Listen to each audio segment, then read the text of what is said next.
Ah, thank goodness there's finally an action franchise geared specifically towards white, straight Gen X guys.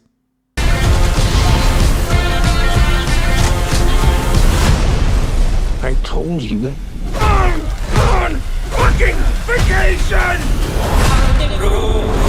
Wake up at 11 a.m, watch the Premier League opening games of the season, mow the lawn, drink some beers, and watch Nobody 2. Yeah, your dad just called, he said Father's Day is cancelled because he's already got the perfect daddy weekend, yeah. This franchise is begging for your dad to come look at it so hard it might as well be yelling, "Help, I'm stuck in the washing machine." Nobody 2 stars Bob Odenkirk as good old Hutch, and see, he got back into the one-man army game last time out, despite leaving it for his family so he could have a happy family life. And yet he's surprised this time around when it turns out his family is growing distant from him because he's growing distant from them because he's never there, and yeah. Also, he's got the bigger problem that he's trying to, like, pay back the Russian mob, like, all the money he burned in the first film, and yet, you know what he does? He goes ahead and he burns another room full of money in this film, and I swear to God, that's not the only way in which this is a complete rehash, because he also, like, we get a moment where the villain dances to prove that they're super crazy. That's how they prove that. He fights a bunch of guys fisticuffs on a mode of transport while it's moving. And he brings the whole family together for the finale, but he takes that to the extreme this time. Trust me, yeah. So he and his family go on holidays, facing off against Sharon Stone and Colin Hanks. This time there's no kitty cat bracelet, because that was just too quirky to repeat, though they repeat everything else about the first film. But this time instead, a guy actually slaps his daughter to set him off. At which point I feel like every dad in the audience was going like, oh, in a moment of collective, what we'll call Will Smith syndrome, I think. Yeah, so he's on holidays, there's a bit of a different backdrop, the family is just kind of like going at him the whole time, and yet somehow that's resolved by them all getting involved in the violence too, which is... I don't even want to touch that. And the action sequences are much more fragmented this time. There's a kind of half one in the arcade, then there's more of a proper one on the riverboat, like a half one in the factory. Like, it's just itty and bitty, and I think that's one of the big problems with this, is the first one felt super defined by how good the action sequences were, and how distinct each of them was, each of the major ones. And this...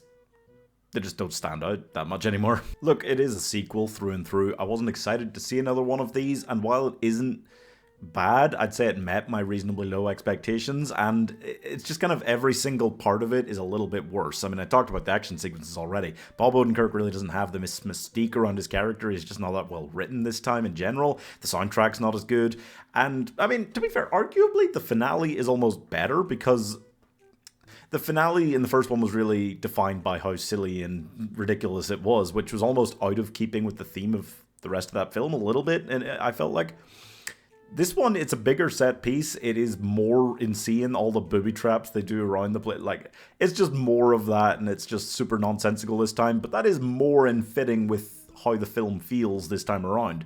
So actually, as much as most of the other parts of it I don't like as much as the first film, the finale is, yeah, actually, I'm kind of on board with it. This is a film that definitely doesn't earn itself a third entry in the franchise, if only because they've shown that they have absolutely no idea how to turn this into a franchise. They have, like, nothing left to give, really. They were scraping at bits here. The film isn't even 90 minutes long. Like, it really is a flash in the pan this time around that's just not that interesting. It is a kind of summer vacation film your dad's gonna enjoy. And that's kind of what it's here for. But even he's going to be super frustrated in that finale at how many times guys are missing with assault rifles of highly trained guys like 10 feet away, like stormtrooper level. So, I mean, it's not, you know, but like, it's going to annoy your dad. That kind of thing always annoys dads. For some reason, I felt like this might have something more to it, if only because these films were ripping off the John Wick films, and those sequels are all really good. So I thought maybe there's just a chance that they'll have another surprise here, kick this up a notch somehow in a way that works. They don't. Maybe I'm being harsh, but it met my low expectations, and that always leaves you with a bit of like, coming out of the cinema, even though it's just, everything is one step down. There's nothing here that's atrocious at all. It's not a bad film. I just don't necessarily feel like I'm going to feel the need to rewatch it again anytime, ever.